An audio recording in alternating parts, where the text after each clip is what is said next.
Oi pessoal, tudo bom com vocês? Por aqui tudo jóia. Bem-vindos a mais um vídeo aqui no canal Dani Delanos.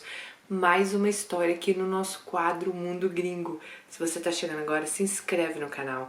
Coloca a câmera do seu celular no QR Code que vai aparecer aí na telinha e você vai me seguir em todas as redes sociais.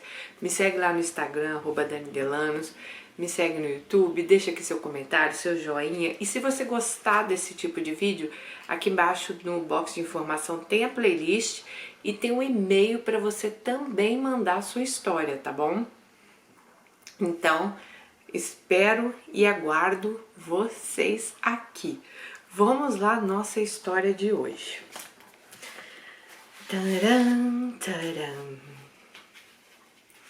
Bom, ela falou que ela virou que ela virou a velha dos gatos. Eu quero descobrir por que ela disse isso.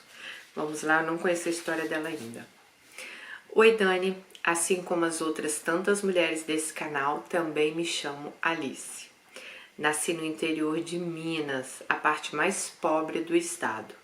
Bom, hoje eu não moro mais lá. Aliás, moro bem longe, graças a Deus. E não sou mais pobre. Graças a Deus, né, amiga? Ter nascido num lugar tão pobre, tão seco e numa família afetada pelas agruras da vida, talvez explique grande parte da minha história torta ou não. Como não experimentei o outro lado das coisas, não há como ter certeza do que seria diferente. Entretanto, agora eu sou uma quarentona.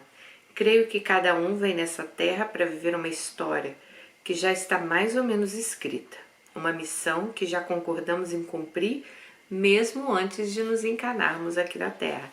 Isso aí já dá pra ver que ela é espírita, né? O espiritismo, ele acredita muito nisso, que você já vem sabendo as coisas que você vai passar, tem karmas que você tem que passar. Por isso que eu falo, quando você tem um karma, já faz logo, né, dessa vida, né? Porque senão você vai voltar em outra. Bom, eu nasci numa família grande, eu sou a 7ª filha de 9 filhos, 6 meninos e 3 meninas. Meus pais moravam na roça e ganhavam a vida trabalhando na carvoaria. Os 7 primeiros partos da minha mãe foram feitos por parteiras, pois não havia hospital naqueles lugares ermos e esquecidos. A minha mãe era filha de um velho português com uma negra e se casou aos 13 anos com um rapaz de 27 anos, meu pai. Já meu pai era neto de uma indígena paraguaia, pega no laço por um bandeirantes. Os homens capturavam as indígenas para a escravidão. A propósito, esse é um dos capítulos da história da minha família que mais me assusta, pois as pessoas contam isso com tanta naturalidade. Esse indígena pega no laço era uma criança e foi obrigado a se casar com esse bandeirante. Tiveram vários filhos e viveram como marido e mulher até a sua morte. Eu sei que naqueles tempos isso era normal, mas eu não consigo ouvir essa história sem sentir um embrulho no estômago. A vida dos meus pais era caótica. Eles viviam de carvoaria em carvoaria e trabalhando duro. Não só eles se matavam nesse serviço tão difícil, todos nós filhos também tínhamos que trabalhar desde os 5 ou 6 anos de idade. Quando acabava o trabalho em uma carvoaria, catavam todas as quinquilharias que tinham, que nem eram muitas, e se metiam na boleia de um caminhão com os filhos, cachorro, papagaio. Essa vida nômade nos prejudicou muito, pois nunca dava pra gente criar vínculo com outras crianças, muito menos com a escola. Quando começávamos a nos adaptar numa escola, já tínhamos que nos mudar de casa. O trabalho na carvoaria era árduo. Ainda me lembro da minha infância e adolescência caminhando entre os fornos de carbonização, ajudando a fazer a carga e descarga, carregando lenha, conferindo os pegadores do forno, respirando aquela fumaça fétida, e sobrevivendo a um calor insano. Gente, imagina, dentro de uma carvoaria. Como éramos crianças inocentes, às vezes brincávamos na carvoaria, mas logo éramos advertidos pelos nossos pais, pois tínhamos que trabalhar duro como um adulto. Hoje eu olho para trás e consigo enxergar que minha infância e dos meus irmãos foi meio que roubada de nós. Eu nem preciso dizer que éramos super pobres, né? Morávamos em ranchos de palha A iluminação da casa era à base de lamparina. Dormíamos no giral, que eram camas improvisadas com varas e pedaços de pau. O dinheiro feito pelos meus pais na carvoaria era pago nas mãos do meu pai, e como um bom alcoólatra ele torrava a maior parte em pinga, cachaça. Ele fazia reuniões em casa com seus amigos bêbados, jogavam baralho, bebiam e ficavam esperando os tiragostos que eu e minha irmã de 8 anos tínhamos que fritar e servir na mesa. Esses homens bêbados nos assediavam, passavam a mão nos nossos corpos enquanto servíamos a mesa e ninguém fazia nada. Minha mãe fingia que não via, pois era muito submissa a meu pai. Ela só vivia tendo um filho atrás do outro e apanhando do meu pai bêbado, e sendo xingada de todos os nomes possíveis e impossíveis que vocês podem imaginar. Não chegamos a passar fome, mas era tudo bem escasso. Nunca faltava comida, pois meu pai e meus irmãos caçavam animais no meio do mato. Tatu, capivara, pássaro, até cobra. Minha mãe também tinha criação de galinha, pato, coelho. Essa era a nossa sorte, pois o dinheiro era todo torrado por meu pai em cachaça. E um tempo depois ele começou a gastar também com prostitutas. Entre trancos e barrancos íamos sobrevivendo. Minha mãe era muito brava com as filhas mulheres. Eu e minha irmã sofremos muito nas mãos dela. Hoje eu consigo ver que minha mãe era narcisista. Ela cortava o meu cabelo como de homem e me deixava horrível, pois eu usava óculos estilo fundo de garrafa. Na escola eu sofria bullying e tinha problemas de aprendizado. Mesmo com os óculos eu não enxergava o quadro para copiar. Isso me fez repetir de ano várias vezes, até que eu desisti e parei de estudar com 15 anos. Minha mãe me batia com o que ela tivesse na mão. Vara, chinelo, tapa. Eu reclamava de tudo que eu fazia. Eu e minha irmã tínhamos que fazer todo o serviço doméstico. Os meninos não precisavam ajudar em nada pelos simples fatos deles serem homens. Ela me fazia arear panelas enormes com areia e pasta de alumínio e só aprovava o meu serviço se a panela ficasse como um espelho. Senão ela jogava a panela na água suja e fazia eu lavar tudo novamente. Nos dias que ela estava mais atacada, ela incentivava o meu pai a me bater quando ele chegava trêbado em casa. Um dia ela mandou meu pai me bater com uma vara de mamoeiro e ele começou a me dar uma surra brava. Eis que ela estava próxima e ele errou e deu uma varada nela. Nessa hora ela quase morreu de dor e ela sentiu na pele o que eu estava passando. Um dia um dos meus irmãos caiu do forno e sofreu um acidente na carvoaria. Ele ficou cego de um lado, teve um olho perfurado por um espeto, ficou caolho. Meus pais nunca levaram ele no médico, ele simplesmente se curou em casa. Gente, é tanto absurdo que a gente lê que eu fico chocada, sério. O meu pai, além de alcoólatra, ainda conseguiu transformar 2 dos filhos em viciados, pois durante os 6 anos de idade, quando os meninos tinham 6 anos de idade, ele já oferecia bebida alcoólica para os meninos. Cachaça pura. É disso que eles gostam e até hoje eles são viciados em 51, 29 e Pedra 90. Eu não sei se esse é nome de cachaça ou se é, mas é o que ela falou. Infelizmente, Dani, esse é um ciclo que se repete na família, pois esses 2 irmãos se tornaram pais de família tão problemáticos quanto meu pai. O álcool é uma droga, ela desgraça e infelizmente ela tem um acesso fácil.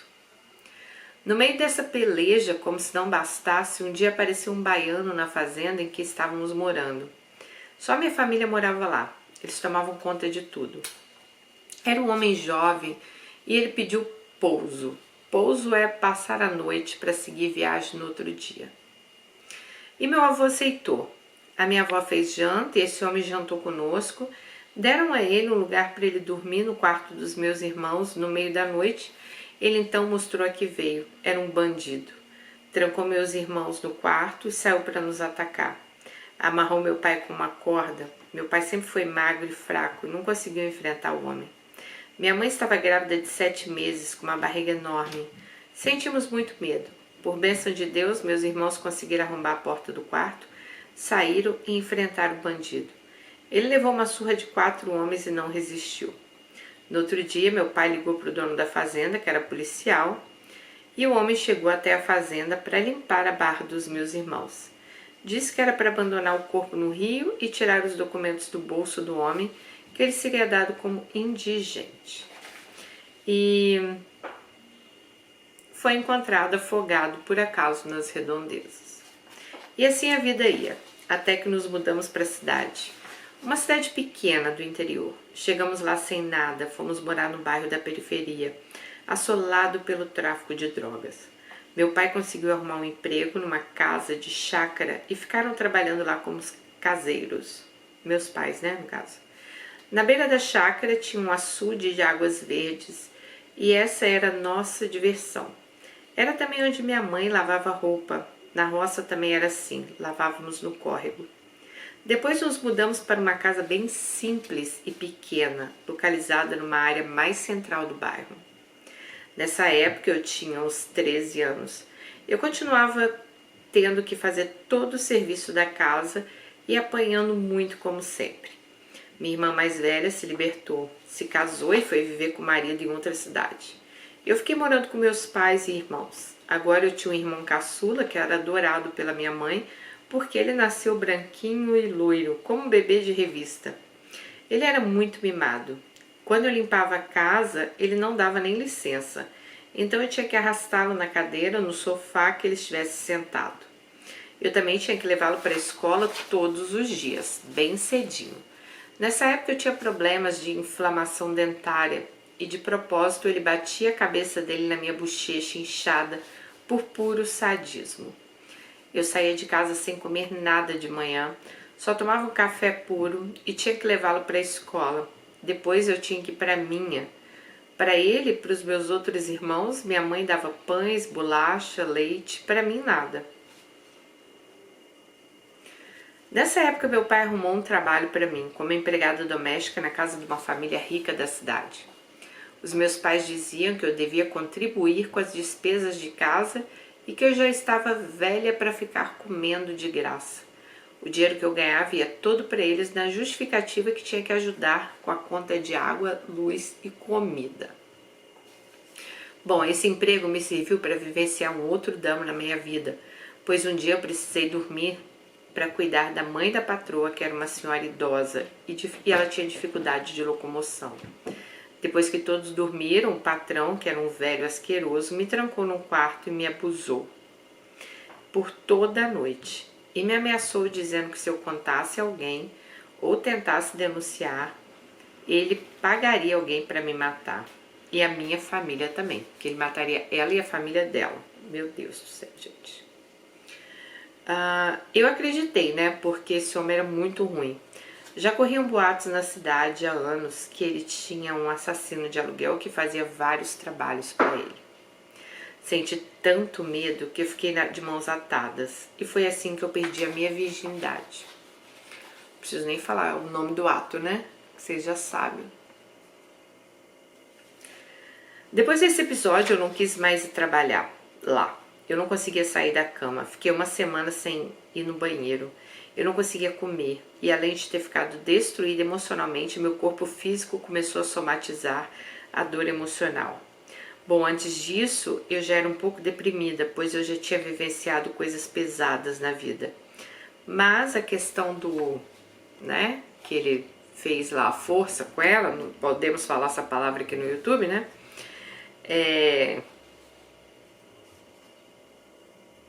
Me deixou ainda pior. Perdi a vontade de viver e tentei acabar com a minha vida. Tomei vários remédios tarja preta do meu irmão caolho.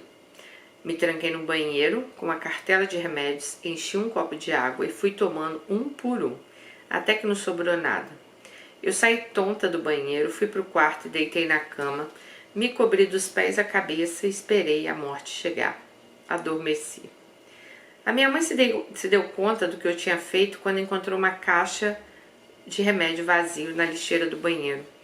Então ela foi até meu quarto, eu estava num sono profundo, mas eu respirava. Então ela foi até a casa de um vizinho que tinha um carro e pediu para me levar no hospital.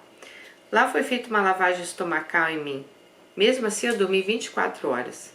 Lembro de acordar com a cabeça girando na cama do hospital. Eu estava vestida com uma roupa azul larga. Ao lado da cama estava minha mãe e uma amiga dela, me dando tapas e beliscões. Minha mãe já foi logo me dando uma bronca por eu ter feito aquilo.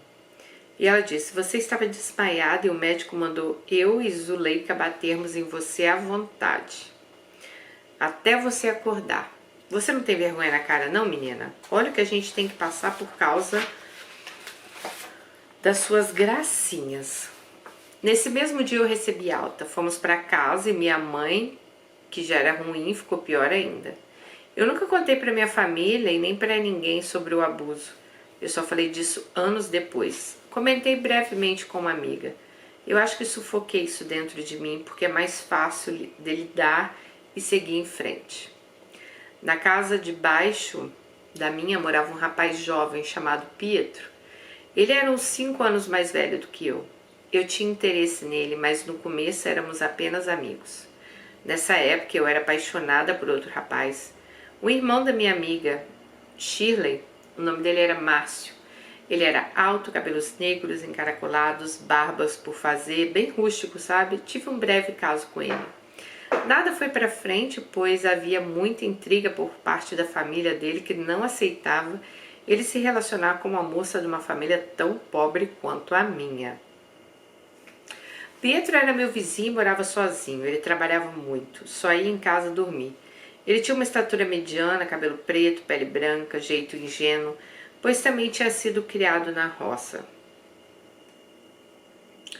Órfão de pai e mãe, um coitado assim como eu. Eu não era apaixonada por ele e nem achava ele tão bonito, mas vi nele um trampolim, uma chance de sair de casa, né, daquela família infernal que eu tinha. Afinal, ele morava sozinho, tinha um emprego. Eu e Pietro começamos a namorar. Minha família apoiava, ele era uma pessoa boa e prestativa. Minha mãe adorava ele. Era uma relação morna, mas estava indo para frente. Eu tinha 16, ele 21. Ele era mecânico, ele trabalhava o dia inteiro. Muitas vezes eu fugia da minha casa e ia para a casa dele para ter um pouco de paz, mesmo ele não estando lá. E aos poucos fui me mudando para lá. Eu apressava Pietro dizendo que eu queria casar, mas ele me enrolava.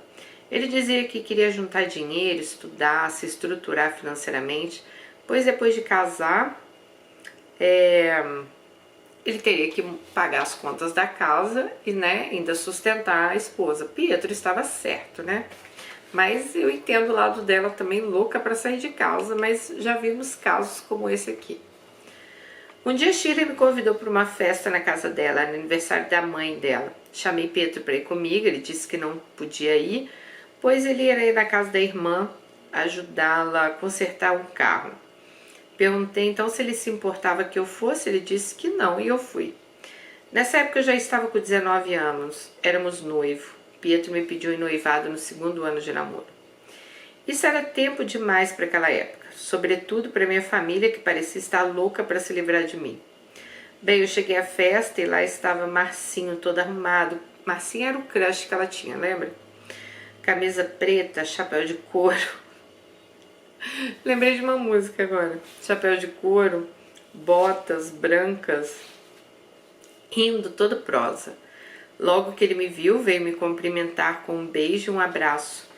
Ele me deu um abraço tão caloroso e eu lembrei dos velhos tempos. Para piorar, eu ainda estava toda assanhada, pois Pietro era ruim de cama. Tinha problema, sabe? E não me satisfazia. Então lembrei dos velhos e bons tempos que eu tive com o Marcinho. Então ela já tinha tido aí uma fé com esse cara, né? A festa estava cheia, muita gente, muita comida, muita bebida. Vi Marcinho se engraçando para algumas moças bonitas e senti ódio. Senti ciúmes ardentes, mas me contive, afinal eu tinha um noivo e a cidade toda sabia. Marcinho continuava solteiro e mulherengo e tinha fama de garanhão. Rolava até boatos que ele havia engravidado uma menina da igreja e não quis assumir a criança. A moça, envergonhada por ter ficado grávida, se mudou para outra cidade. Eu tomei muitas caipirinhas nessa festa, fiquei bêbada e soltinha. E além disso, havia Shirley querendo que eu fizesse coisa errada e pegasse Marcinho. Ela me incentivando, mesmo com aqueles Sabe? Ela falou assim, Sheila incentivava igual aqueles desenhos que fica um capetinha no seu ombro. Vai lá, faz isso, né? Eu não estou tirando a minha culpa não e colocando em Shirley, nem nas caipirinhas. Eu sei que eu tenho culpa, mas se fosse no dia comum e sóbria, talvez eu não teria feito merda. A festa foi esvaziando, o povo se despedindo e indo embora, com marmitinhas de comida na mão. Eu sentada numa cadeira no alpendre dos fundos, Shirley falou, vou ao banheiro, tomei muita cerveja. Eu não sei se tudo foi combinado entre eles, mas se passou 2 minutos, Marcinho chegou por trás da cadeira e começou a me fazer uma massagem nos ombros. Passou a mão na minha nuca, depois se abaixou e falou no meu ouvido que queria me mostrar uma coisa no quarto dele. E eu fui. Eu sabia o que ele queria, mas eu também queria. Então fiquei com ele essa noite. E eles foram para a cama e não usaram camisinha. Mas, como era só uma vez, né, pensei, não vai dar em nada. Ele me levou em casa por volta das 4 da manhã, se despediu de mim com um beijo, dizendo que queria me ver mais vezes. E eu não disse nem que sim, nem que não. Entrei em casa, estava tudo apagado, deitei no sofá e acordei no outro dia de ressaca. Pietro estava batendo na porta, ajeitei logo minha cara e fiz um bochecho com pasta de dente e abri a porta. Ele estava com um saco de pão de queijo e rosca doce. Ele sempre levava isso para mim, pois sabia que eram minhas preferidas. Fomos para a cozinha, passamos um café, ele perguntou se a festa tinha sido boa, eu disse que sim. Porém, havia voltado cedo para casa, pois tive dor de cabeça, mas que nem bati na casa dele, pois estava tudo quieto e achei que ele estava dormindo. Me fingi... Tá, ela deu esse migué aí, né? Ah, mentira, ela tinha chegado 4 horas da manhã, né, gente? Os dias foram passando de forma banal e foi aí que me dei conta que eu estava sem menstruar há 2 meses. Meu ciclo estava todo desregulado e mesmo assim fiquei um pouco preocupada.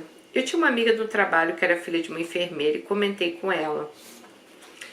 E ela disse que existia teste de farmácia, né? Mas eu não tinha dinheiro para comprar um. Vendo minha situação, ela ficou com pena e comprou um teste de R$7 para mim. Era o mais barato.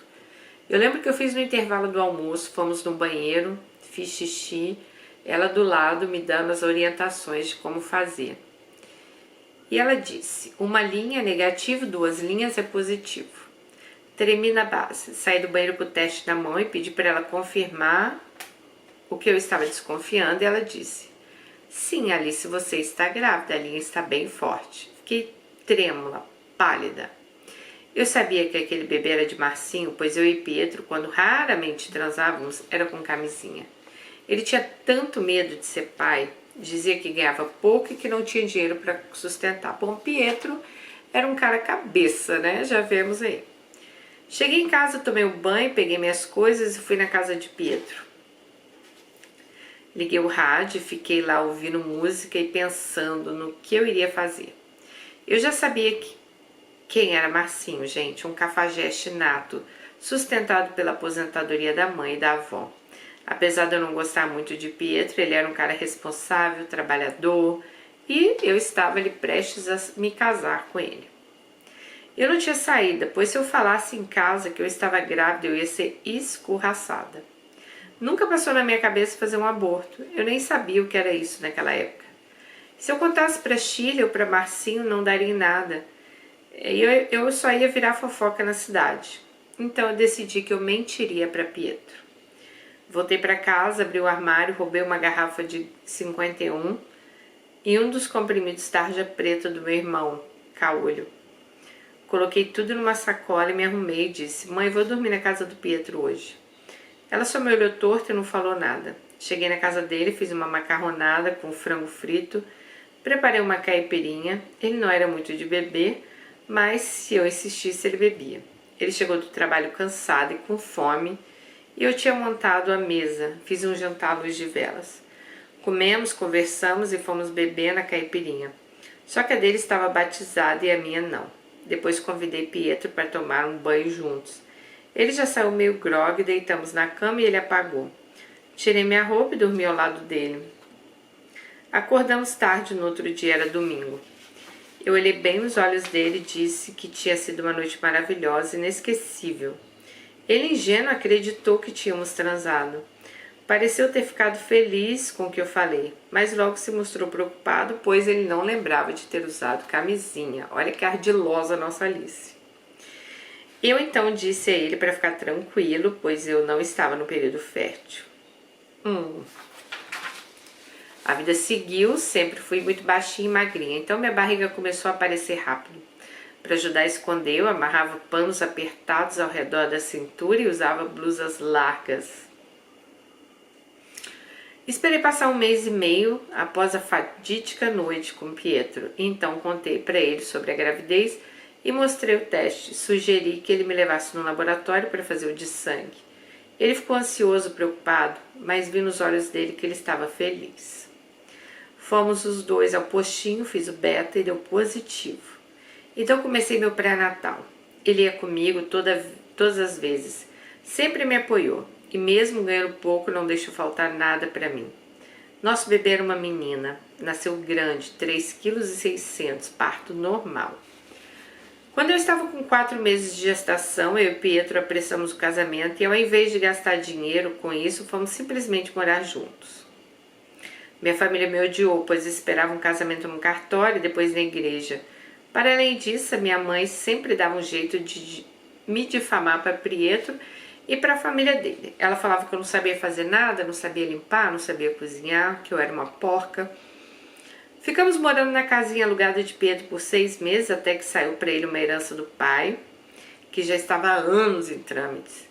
Pietro então realizou o sonho de comprar uma casa. Era simples, 4 cômodos, 3 quarteirões acima onde a gente morava, mas eu estava muito feliz. Pietro arrumou um emprego de pedreiro na capital e me deixou sozinha com a bebê por 6 meses. Nessa época eu me senti abandonada. Foi uma época muito difícil. Ele me enviava dinheiro, mas eu tinha que me virar sozinha com tudo. Nesse meio tempo, saí algumas vezes com o Marcinho. Eu deixava minha filha com Shirley e me encontrava com ele de madrugada, pois a cidade era pequena e o povo fofoqueiro.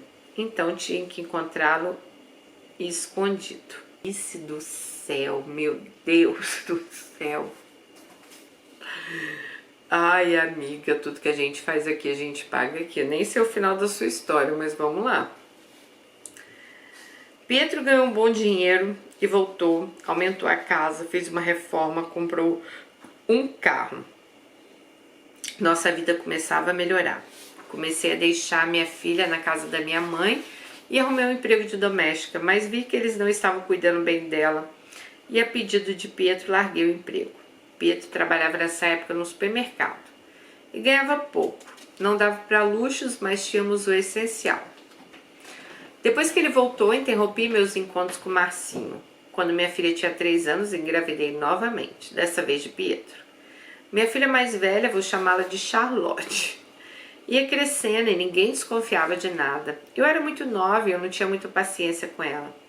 Acho que eu tive meio que uma depressão pós-parto. Quando ficamos sozinha, eu não desenvolvi muito afeto pela minha filha. Eu fazia o papel de mãe. Gente, acredita, eu xingava ela de chata. Sério, vocês acreditam que chata foi a primeira palavra que a minha filha falou? Vocês veem aí o ciclo, né? Tudo que a mãe fazia com ela, ela acaba fazendo com a filha. Minha segunda filha nasceu, completamente diferente da primeira. Branquinha, loira, olhos claros. Tinha puxado a avó e a mãe de Pietro. Não sei porquê, mas me identifiquei mais com ela. Acho até que mimei mais ela do que a minha outra filha. Eu sei que vocês vão me julgar por isso, mas eu estou sendo sincera. Assim como minha mãe tinha seus filhos favoritos, eu também tinha a minha. O tempo foi passando, Pietro trabalhando muito, saindo de casa cedo, chegando em casa tarde. Eu sendo dona de casa, mãe, era uma vida chata. Eu sentia que eu estava somente cumprindo o papel de dona de casa. Eu deixava tudo limpo, cozinhava, levava minhas filhas para a escola e cuidava do meu marido. Eu e Pietro nunca tivemos uma vida sexual muito movimentada. Mas depois do casamento, ficou quase nula. Marcinho sumiu da minha vida. Soube através de Shirley que ele teve que fugir da cidade, pois fez um empréstimo com a agiota, não pagou e ameaçaram ele de morte. Eu queria mais, minha vida era pacata, chata, sem nada especial. Não faltava comida em casa, nem água, nem energia elétrica, mas eu também não tinha dinheiro para nada. Eu não podia comprar uma roupa, não podia ir no salão, isso me deixava triste. Eu descontava minha raiva no meu marido quando ele chegava. Eu dizia que ele não devia ter arrumado uma família, já que era tão muquirano. Ele nunca me levou para sair.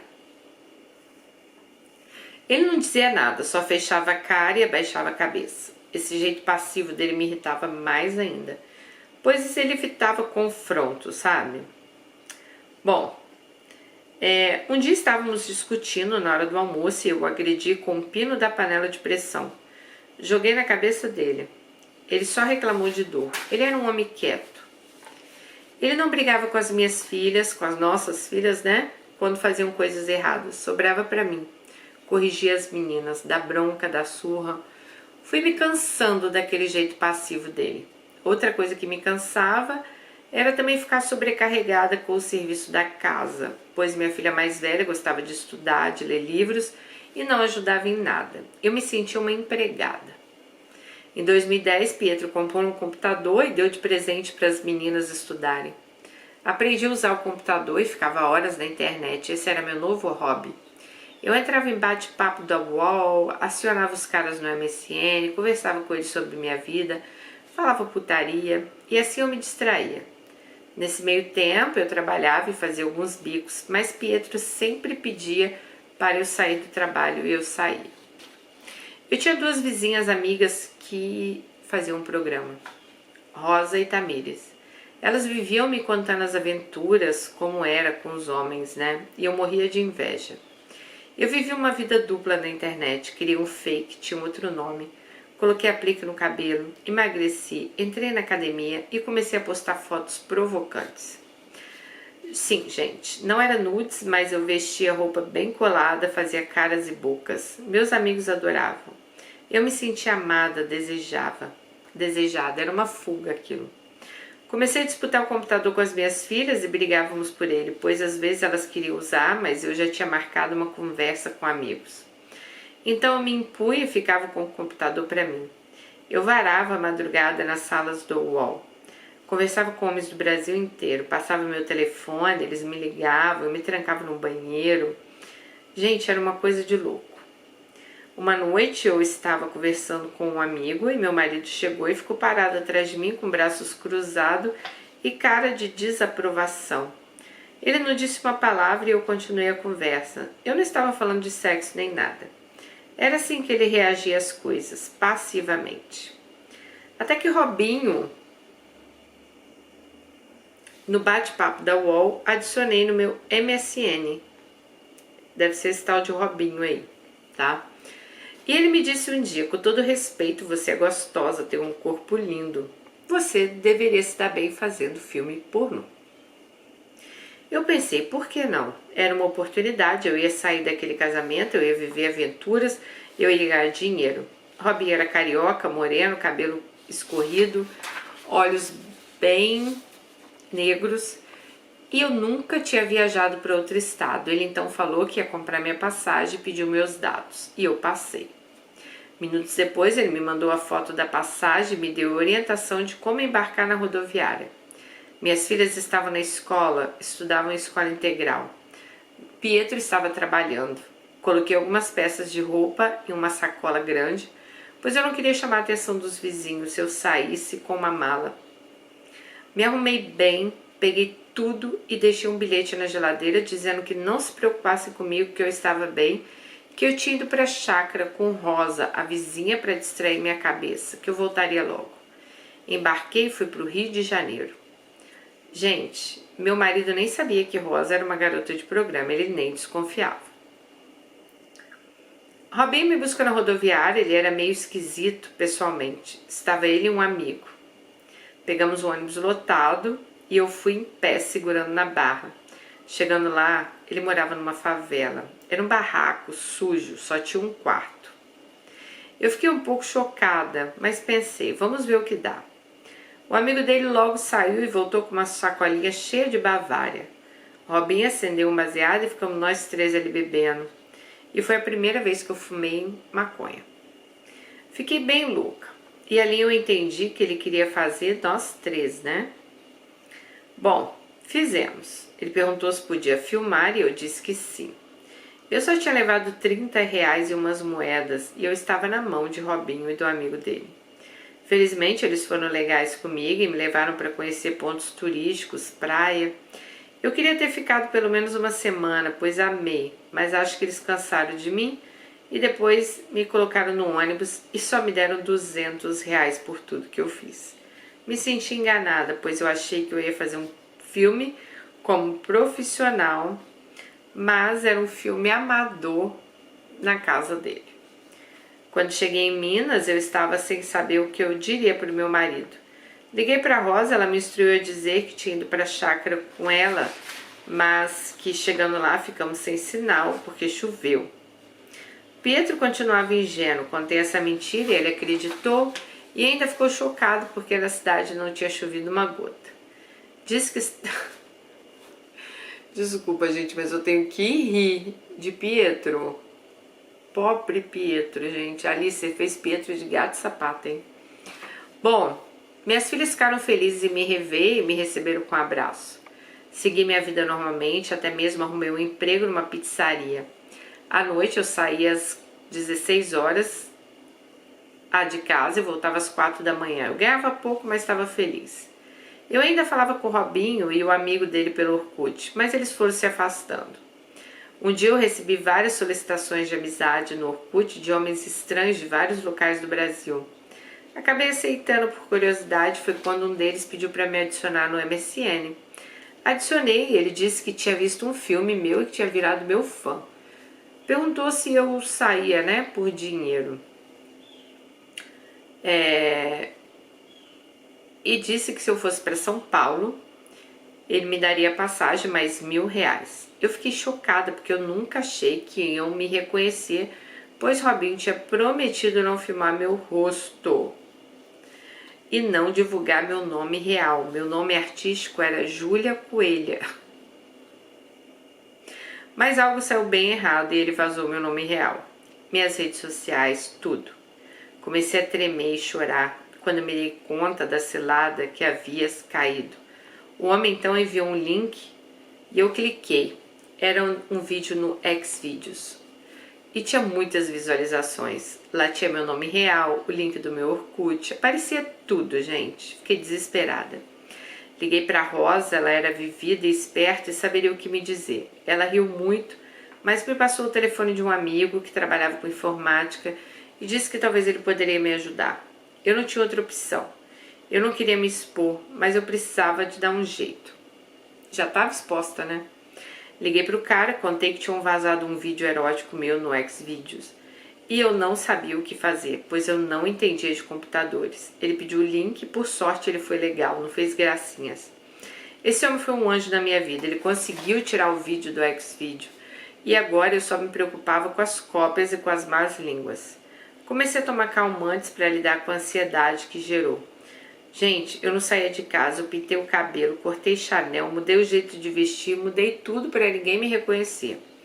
Procurei Robinho, o amigo que tinham sumido. Eles tinham apagado a conta e agora eu estava à mercê de 2 marginais mentirosos. Mas comecei a pedir a Deus que nada acontecesse e me fortaleci. Um dia recebi uma solicitação de mensagem no Orkut, era um amigo de Rosa, o cara da informática, né? Aceitei e começamos a conversar, apenas como amigos. Ele era muito respeitoso e nunca falou nenhuma putaria com ela. Era gentil, perguntava sempre como eu estava. Quando ia me elogiar, dizia que eu tinha olhos lindos, que eu era simpática, que eu tinha uma vibe boa. Nessa época, Pietro entrou na faculdade, estudava à noite, após o trabalho, e chegava meia-noite. Eu o apoiei, deixava a janta pronta, as roupas dele na cama, comprei até material escolar dele. Pois bem, um dia a Rosa me disse que tinha uma coisa para me contar. Pietro estava tendo um caso com Lucinha, uma colega de classe, e os dois vinham andando de braços dados pela rua, que uma noite ela estava no bairro e viu os dois passando. Fiquei possessa, decidi que faria uma surpresa para os dois, deixei minhas filhas dormindo, peguei um pedaço de pau bem robusto, coloquei na blusa de frio e fui atrás de Pietro na faculdade. Fui caminhando pela rua como quem não quer nada e avistei um grupo de pessoas subindo a avenida, rindo, conversando alto, e avistei Pietro com a bolsa de Lucia pendurada no ombro e de braços dados com ela, igual um casalzinho de novela. Gente, eu não disse nada, só cheguei perto e taquei o pau nele, até que o grupo se dispersou. Ninguém defendeu ele, só pararam para assistir. Eu bati em Pietro, a menina correu, mas eu me senti vingada só pela vergonha que eu fiz ele passar na frente dos colegas. Até sem aliança o safado estava. Amiga, você fez coisa muito pior, né? Você tinha uma filha de outro homem, gente. Fui caminhando na frente, Pietro atrás de mim pedindo desculpa e chorando. Cheguei em casa, mandei ele dormir no sofá. Depois fizemos as pazes. Não tinha como sair de casa. A gente tinha uma filha de 12 e outra de 9. Eu não tinha emprego e não voltaria para casa da minha mãe nem amarrada numa camisa de força. Pietro então trancou a faculdade, começou a ficar grosseiro, não conversava, chegava em casa, só comia e via televisão. Arrumei um emprego de empregada doméstica e comecei a ficar fora de casa o dia inteiro. Eu cumpria meu papel de mãe e esposa. Minha única alegria era falar com meu amigo do TI, o da informática lá. Vou chamá-lo de Messias. Um dia ele me chamou para tomar um sorvete e eu fui. Ele era muito bonito, tinha uns olhos verdes perigosos. Mas não ficamos, ele só me tratava como amiga. Até achei que ele era gay. Quando minha filha mais velha fez 17 anos, ela passou no vestibular e foi morar no sul do Brasil. Fiquei me sentindo triste. Fiquei com inveja, porque eu também queria ir embora, mas eu não tinha como. Nós já éramos distantes morando juntas, imagina agora. Em casa as coisas estavam frias e secas. Pietro era o de sempre, quiçá pior. Indiferente, distante, focado no trabalho. Começou a fazer faculdade EAD. Agora éramos os dois envolvidos no computador, pois ele tinha um notebook, né? E minha filha mais nova arrumou um namorado, quase não parava em casa. No ano seguinte resolvi me separar. Primeiro dividimos a casa, coloquei um armário. Quando ela falou dividimos a casa, eu tô achando que eles tinham vendido a casa. Não, ela colocou um armário na porta do meio e assim ela ficou com 3 cômodos e Pietro com 3 cômodos. Mas isso não deu certo porque eu ainda tinha que ver a cara dele. Eu já estava enjoada dele, eu queria sair daquilo ali o mais rápido possível. Como não casamos no papel, eu era muito ingênua, então eu saí do casamento com a mão na frente e outra atrás. Ele construiu uma kitnet para mim no fundo da casa da minha mãe. Meu pai e minha mãe tinham comprado uma casa com um terreno enorme. Sinceramente, era um muquifo, sem reboco, telhas brasilite. Quando chovia, minha casa inundava. Ele ficou com a casa, com o carro, com a moto, com todo o dinheiro que tinha juntado e ainda inventou mentiras sobre mim para minha mãe. Minha filha caçula foi morar comigo, mas depois de um tempo não aguentou e foi viver com o Pietro. Pietro já tinha colocado uma mulher dentro de casa 2 meses depois de se separar. Eu comecei a me afundar na cerveja, nas baladas, vivia em bares, gastava meu mísero salário, até que Messias me arrumou um emprego na loja de TI dele. E com o tempo nos apaixonamos e começamos a namorar. Um dia ele foi me levar em casa e viu a situação que eu morava. Me convidou para morar no apartamento dele e no outro dia eu já estava lá de mala e cuia. Vendi a kitnet para o meu irmão. Ele me pagou R$3.000. Peguei o dinheiro e comprei uma moto usada. A vida com Messias foi maravilhosa. Ele me levava em restaurantes, me dava banho de loja, era gentil, era apaixonado, bom de cama. Viajei com ele para vários estados, inclusive alguns países da América Latina. Ele me pagou um dentista, até psicólogo. Voltei a estudar, fiz o supletivo, ele me incentivou a fazer faculdade. Com o salário do trabalho na loja dele, eu mesma paguei uma faculdade de estética e me especializei em implantes capilares, apliques e alongamentos. Abri um salão e em 6 meses eu já estava famosa na cidade. E olha como o mundo dá voltas, Dani. Shirley, que já era manicure, virou minha funcionária e Rose minha recepcionista. Juntas brilhamos. Infelizmente, a vida nunca é só de altos aos baixos também. Uma noite estávamos fechando um caixa, um assaltante invadiu o salão, apontou a arma para nós, ficamos apavoradas. Estávamos somente nós três. Ele levou todo o lucro do dia e um bom dinheiro. Felizmente ele não nos machucou.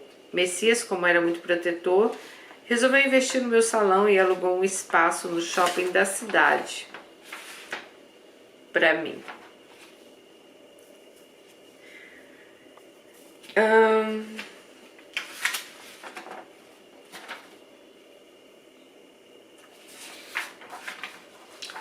Comecei lá de forma discreta e logo eu já tinha uma rede de salões. Detalhe, depois do roubo, pedimos a câmera e descobrimos que o ladrão era Marcinho. Sim, gente. Shirley tinha comentado em casa inocentemente que entrava muito dinheiro no salão. Ele ouviu como estava todo prejudicado e viciado em cocaína nessa época. Vocês lembram de Marcinho, né? Pai da filha, né? Entrou lá para me roubar. Não acharam ele em canto nenhum.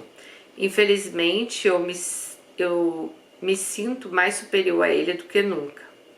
Hoje ele é um drogado, desgraçado pela vida e sem ninguém. Esqueci de mencionar que Messias me disse após um tempo que ele era portador do vírus do HIV. Mas estava se tratando e a carga viral era muito baixa. Não poderia me transmitir. Mesmo assim, sempre fizemos sexo de camisinha. Ficamos 7 anos juntos. Infelizmente, Deus não quis ver eu terminar meus dias ao lado do meu amor.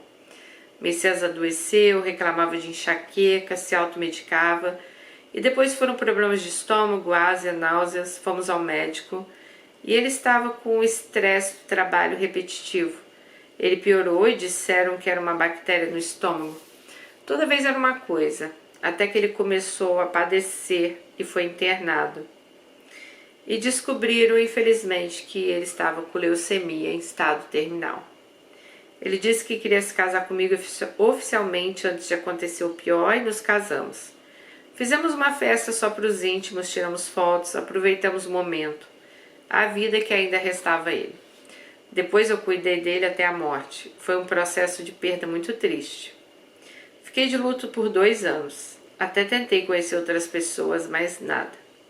Herdei os bens dele. Ele não tinha família nem filhos.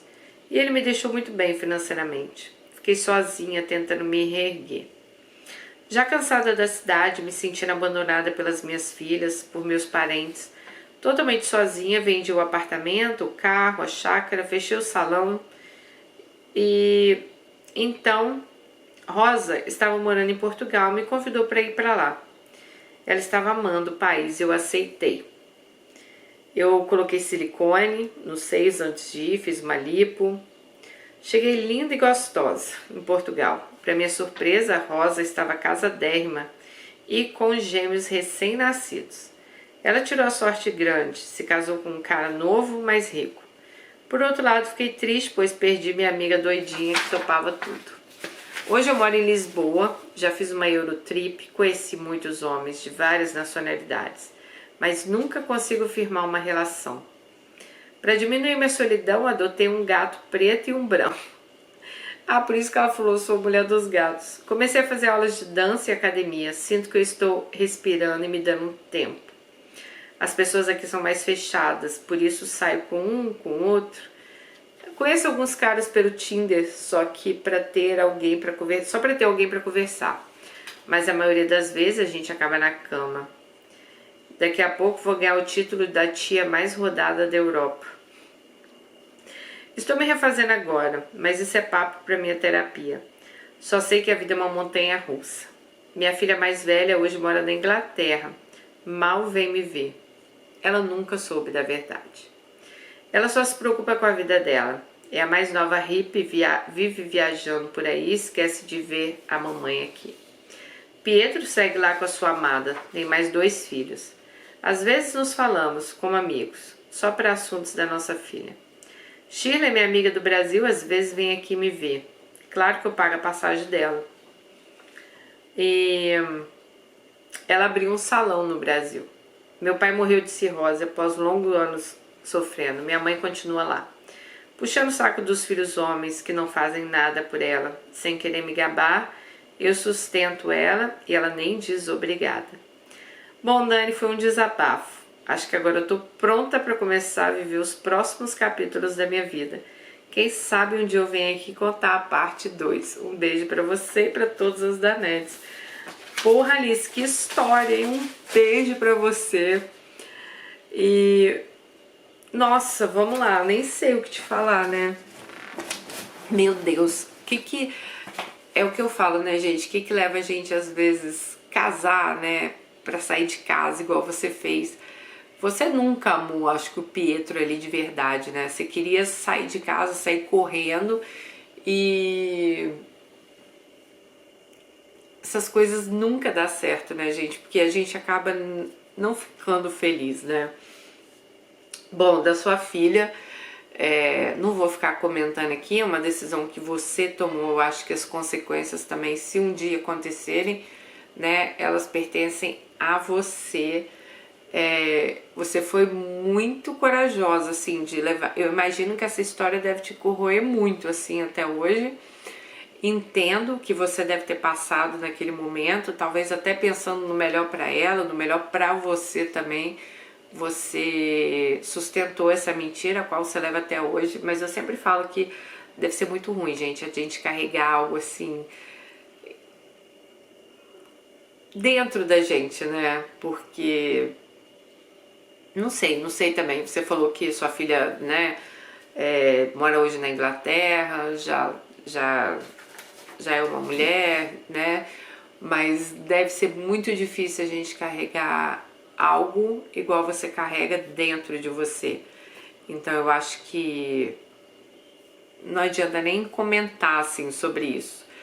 Não sei se eu faria a mesma coisa, não sei se eu teria essa coragem aí que você teve, não sei se isso seria bom pra mim, pra minha filha, mas eu acho que, né, você deve entender o porquê que você fez, só você sabe das consequências que isso aí deve ter levado na sua vida.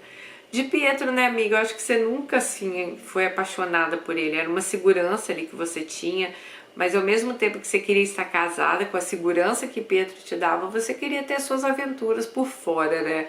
E isso também é uma mistura muito perigosa, né? Só que aí você vê, né?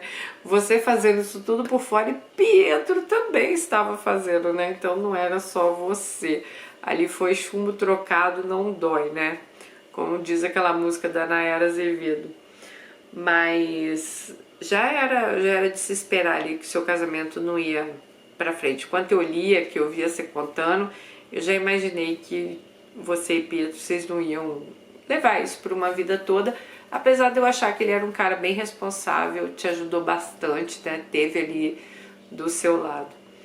Bom, e seu apaixonado ali depois, que foi o Messias, né? O rapaz ali que te ajudou, que infelizmente faleceu. Não deve ter sido fácil pra você também, né? Na hora que você acha ali um verdadeiro amor, um cara que você quer estar do lado dele, o cara que você descobre que é HIV positivo, mesmo com uma taxa viral baixa, né? É uma doença ainda, né?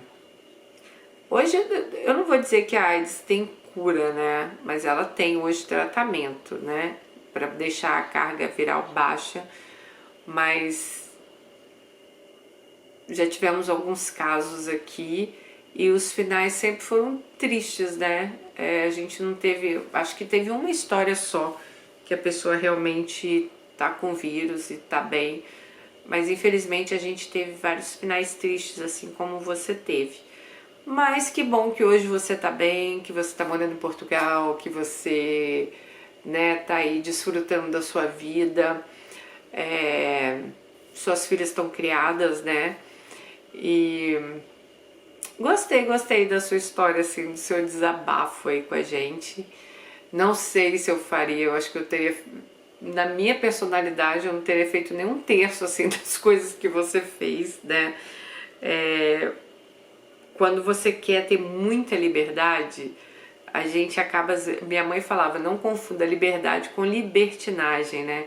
Então você acaba ali tendo seus vídeos expostos na internet, É muita loucura isso, né? Deixar as meninas, pegar um ônibus, ir por um cara que você nem conhecia, seu anjo da guarda. Minha filha deve trabalhar assim, num processo 24 horas, né, pra te proteger, porque olha só, com muita proteção mesmo, né? Você ir parar lá no Rio de Janeiro, na casa de um cara que você nem conhecia, né, com um amigo dele, rolar os três ali e depois esse cara jogar seus vídeos na internet. Pelo visto, seu ex-marido, né, o Pietro, ele nunca viu, nunca ficou sabendo, né?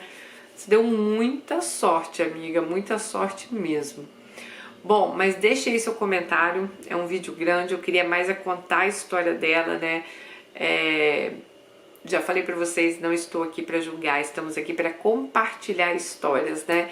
Eu gosto de vir dar minha opinião, eu tenho certeza que eu acho que na minha personalidade, no meu jeito de ver a vida, com certeza eu não teria, já começa desde a gravidez ali, eu não teria conseguido esconder isso, nunca, algo assim tão íntimo, tão grave, né, que é a paternidade de um filho. Mas se você fez achando que era melhor pra você, pra sua filha, né, é o que eu falo, toda escolha na nossa vida tem uma consequência, e as consequências a gente vê, você mesmo falou, né, no início da sua história, eu acho que você é espírita, que você fala, a gente já vem sabendo de coisas que a gente vai passar. Então assim, você falando isso, por isso que eu nem comentei muito, eu tenho certeza também que a gente sabe que tudo que a gente faz aqui nessa vida vão ter consequências, todas as nossas escolhas vão ter consequências, e só quem vai pagar essas consequências somos nós mesmos, né? E a gente vem aqui para aprender, a gente vem aqui para passar por diversas situações, e na sua vida, amiga, o que não faltou foi situação. Deixa aí um comentário para ela aí embaixo, um beijo para vocês e até o próximo, tchau!